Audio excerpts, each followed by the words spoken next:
Reina stood at the edge of the CEO's glass office, not behind a desk, not in a chair, but with a mop bucket and a manila envelope in both hands. Inside that envelope, exactly $1,000. She was supposed to take it and go. That was the deal, but she didn't. Instead, she placed something else on top of it, a worn-out black and white photograph. One corner was torn, but what it showed, that stopped the CEO mid-sentence. His smile dropped. His fingers trembled. Because Reina wasn't there to return a loan. She was there to return something much heavier, the truth. And it wasn't going to stay buried much longer.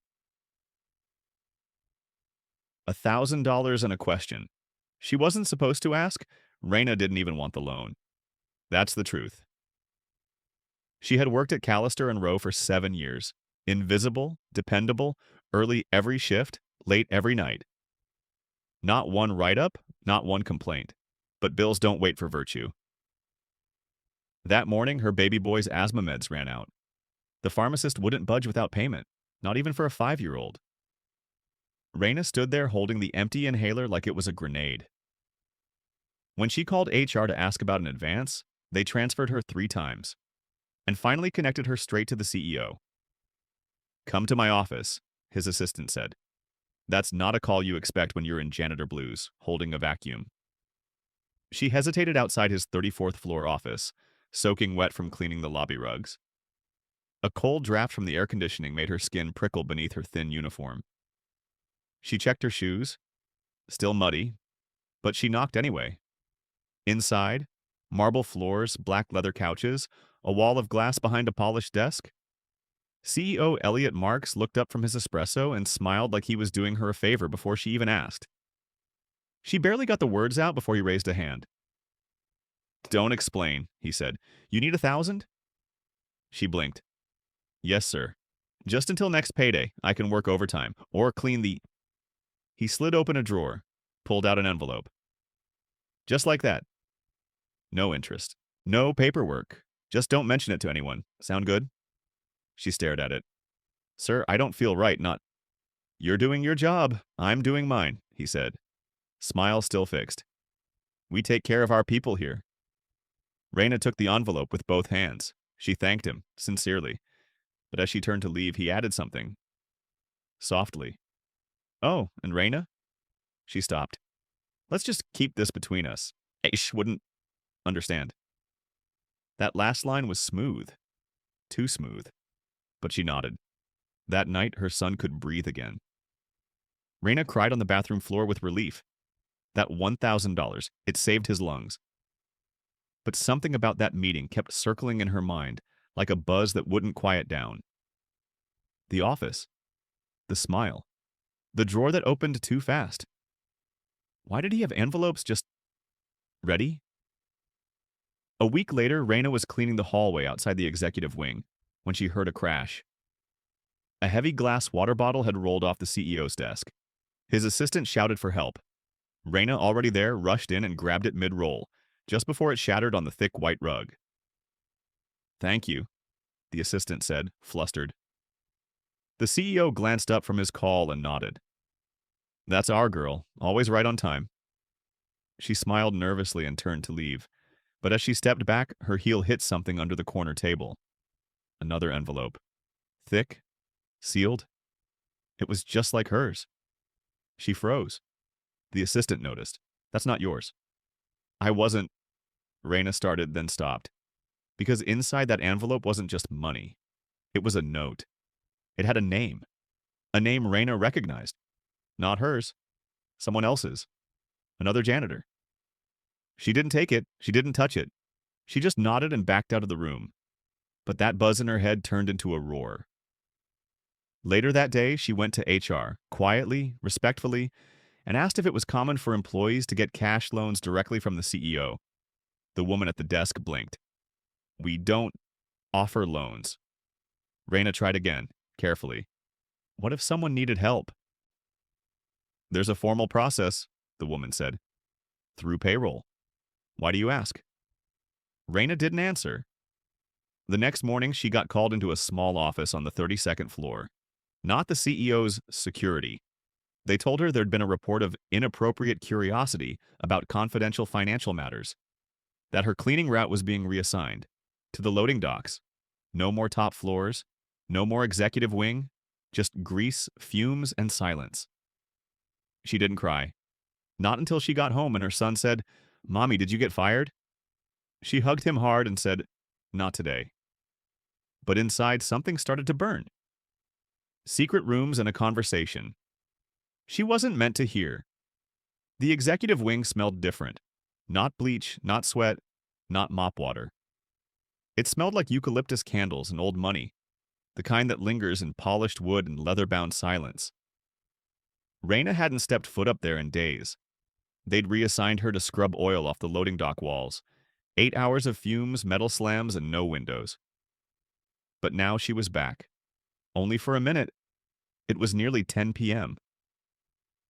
The building was quiet. Reina had stayed late, hoping to avoid people. Her son had a fever, and she needed to clock those hours before taking him to urgent care. The janitor cart squeaked as she pushed it slowly down the hallway, past the frosted glass of the boardroom. That's when she heard it. Voices, soft. Heated. She stopped, just for a second. The door to the private strategy room was cracked open, barely. It was a room no one cleaned, not even upper janitorial. Only the CEO's assistant had keys. But inside, she heard names. Her name. Her heart stopped. "Reina Santiago," said a man's voice. Calm, calculating. "She's been moved to the docks," another voice replied. Female, not nervous. She asked HR about the envelopes. A pause. Then CEO Marx's voice. Unmistakable. Cold and amused. "She's smarter than I thought. That's inconvenient." Reina didn't breathe. Not a twitch. She didn't even blink. Another man chimed in, quieter. "We've had this before. One got curious last year." "And?" the CEO asked. "Gone, NDA exit package." That's when Reina's body began to shake, not from fear, but from something worse. Recognition. This wasn't kindness. It was a system. She backed away, slow as glass settling on tile. She didn't run. She didn't speak. But her mind ran through every moment, every envelope, every nod, every "we take care of our people." It was a script. Polished, practiced, and she had just peeked behind the curtain. The next day, Reina was called into facilities for a review. A man in a gray suit she'd never seen before asked about protocol breaches and her access to restricted areas. She sat up straight. "I was cleaning, like my schedule says." He slid over a paper. "You're being put on probation. 1 month. No overtime, no benefits during review." That's how it works. Quiet punishment. Make you beg, then strip you down when you stand up. She signed. What choice did she have? But she didn't leave the office. She stayed seated and asked, "Sir, just one thing. Why was my name in a meeting I wasn't supposed to hear?" He froze. That second, the twitch in his left eyebrow told her everything. "You misunderstood something," he replied coldly. She stood. "I didn't say what I heard." Then walked out. The rest of the week passed like slow thunder. Eyes followed her. People stopped talking when she entered the break room. Even the other janitors avoided her.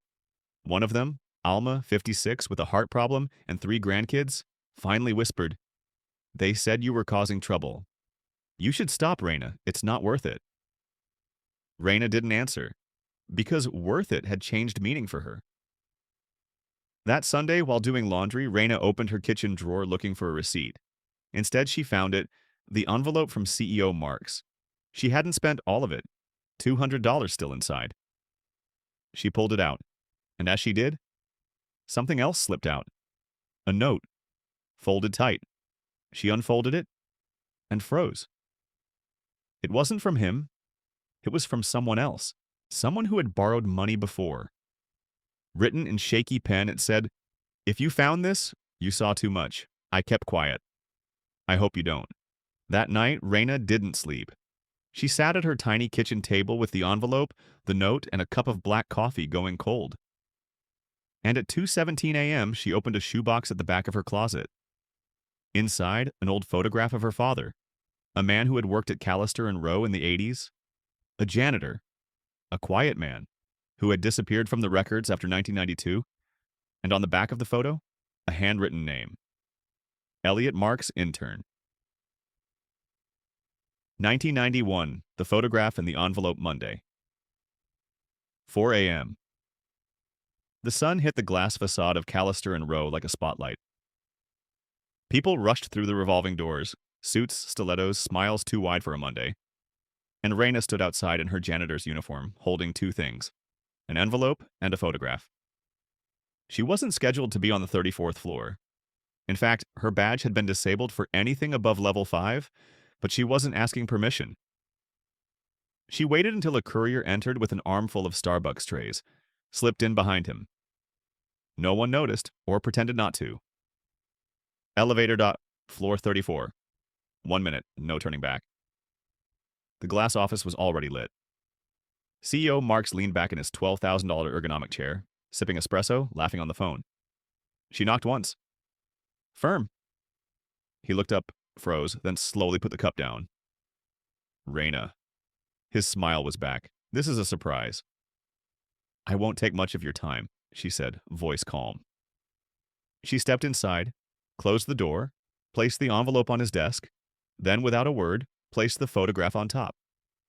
He blinked, confused at first. Then his face cracked, small at first, then wider, deeper. That same face, 25 years younger, stared back at him from the picture, standing beside a man in a janitor uniform, her father. The silence hung like fog. Reina didn't speak. She watched. Marks picked up the photo, turned it over, read his own name in faded ink. How did you... My dad worked here. You interned for legal back then. He trained you. I vaguely remember, Mark said, shifting. So many people come through here, you know. He didn't come through, Reina said. He stayed. For 14 years, until he disappeared from payroll without notice. Another silence, then... And this has what to do with today? Reina opened the envelope, pulled out the note, the one she found tucked behind the $1,000. Placed it beside the photo. Marks read it. Paled. You kept the note? I wasn't supposed to find it, right? Mark stood, hands in pockets now, the power posture. This is starting to sound like blackmail, he said. Reina met his gaze.